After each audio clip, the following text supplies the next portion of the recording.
အိမ်သုံးစက်ရုပ်ကကောင်မလေးရဲ့စပင်ကိုပုံစံသွင်းပေးနေပါတယ်။ရုတ်တရက်စက်ရုပ်ကြီးဆက်ချိုယွင်းသွားပါတယ်။လုံးဝမလှုပ်ရှားတော့ပဲစပင်ဖြောင်းဆက်ကကောင်မလေးရဲ့စပင်မှာအတင်းညက်လျက်သားကြီးဖြစ်နေတယ်။အခြေအနေမဟန်မှန်းကောင်မလေးချက်ချင်းသိလိုက်တယ်။စက်ရုပ်ရဲ့အမူအရာတွေထူးဆန်းနေတာကိုလည်းသတိထားမိလိုက်တယ်။ပြီးတော့ဘာမပြောညာမပြောနဲ့စက်ရုပ်ကပြန်လှုပ်ရှားလာတယ်။ဒီအခြေအနေကြီးကကောင်မလေးအတွက်တော်တော်လေးထူးဆန်းနေခဲ့တယ်။သူလည်းအမေစီကိုအပြေးလွှားသွားပြီးအကူအညီတောင်းတယ်။မိဖို့ကြောင့်ရောက်တာနဲ့ခုနကဖြစ်ပျက်ခဲ့တာတွေကိုအကုန်ပြောပြတာပေါ့။စက်ရုပ်ကစပင်ကိုမီးလောင်အောင်လုပ်လို့မိဘဖြစ်ခဲ့တဲ့အကြောင်းသတိပေးပြီး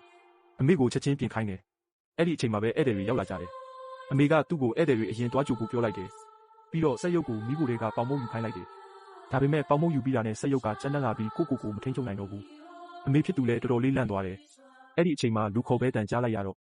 ရွေးချယ်စရာမရှိပဲစက်ရုပ်ကိုပဲနောက်တဝင်လုပ်ဖို့ခိုင်းလိုက်ရပြန်တယ်။နောက်ဆက်တွဲဖြစ်လာတာကတော့အားလုံးကိုအကြီးအကျယ်စိတ်ပူသွားစေပါတယ်။ဇလန်းကစမ်းသပ်မှုတစ်ခုစီရုတ်တရက်ပြောင်းသွားတယ်။ညွှန်ကြားချက်အတိုင်းစက်ရုပ်ကချွတ်သက်စီထုတ်ကိုတွားယူလိုက်ပါတော့တယ်။ထမင်းစပွဲမှာတော့အမေနဲ့ဧည့်သည်တွေကညစာစားနေကြပြီးအချိုးပွဲကိုစောင့်ဆိုင်းနေကြတယ်။စက်ရုပ်ကိုအချိုးပွဲယူလာဖို့ခိုင်းလိုက်တယ်။အားလုံးကတစ်ဖက်စီမြည်ဆန်းကြည့်ပြီးအရသာရှိကြောင်းခေါင်းငိတ်ထောက်ခံကြတယ်။ဒါပေမဲ့မကြခင်မှာပဲဧည့်သည်တွေရဲ့အမူအရာပြောင်းလဲလာပြီးပါဇက်ကနေအမြုပ်တွေထွက်လာပါတော့တယ်။အင်ရှင်တွေလည်းမလွတ်ပါဘူး။အားလုံးကျမ်းပြင်ပေါ်လဲကြတဲ့ဆုံးကုန်ကြပါတော့တယ်